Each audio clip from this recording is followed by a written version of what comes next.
বিশ্বনবী দোয়া করতেন, আল্লাহুম্মা জাআলনি সাবুরা ওয়া জাআলনি শাকুরা ওয়া জাআলনি ফি আইনি সগীরা ওয়া ফি আয়ুনিন নাসি কাবীরা। আল্লাহ, আপনি আমারে ধৈর্যশীল বানান, আপনি আমারে শুকরগুজার বান্দা বানান। আল্লাহ, আমার চোখে আপনি আমারে ছোট বানান, গোটা বিশ্বের মানুষের চোখে আপনি আমারে বড় বানান। আল্লাহর কাছে সবচেয়ে প্রিয় কথা চারটি: সুবহানাল্লাহ, আলহামদুলিল্লাহ, লা ইলাহা ইল্লাল্লাহ, আল্লাহু আকবার। সুবহানাল্লাহ পড়েন।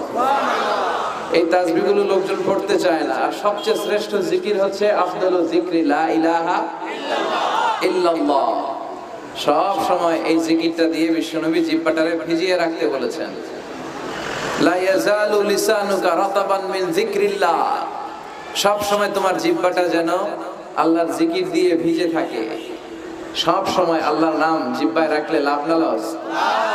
কত অবসর সময় আমরা কাটাই, তাই না? বাস স্টেশনে দাঁড়িয়ে থাকি, বাস আসে না, অবসরে বসে থাকি, সময় কাটে না, তখন আমরা কি বলবো? লা ইলাহা ইল্লাল্লাহ। বিষ্ণু ইসলাম বললেন, সারা রাত তাহাজ্জুদ পড়লে এটা শ্রেষ্ঠ ইবাদত নয়, বরং রাতের কিছু অংশ ঘুমাবা, কিছু অংশ তাহাজ্জুদ পড়বা। আইয়ামুল বীজের রোজা রাখবা, সোম আর বৃহস্পতিবার রোজা রাখবা, আরাফার রোজা রাখবা, আশুরার রোজা রাখবা, শাওয়ালের 6 রোজা রাখবা।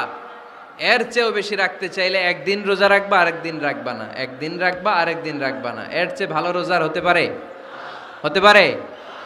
ঘরে যারা সুখ শান্তি রাখতে চান, ঘরের মধ্যে কোনো ছবি টাঙিয়ে রাখা যাবে না। যাবে?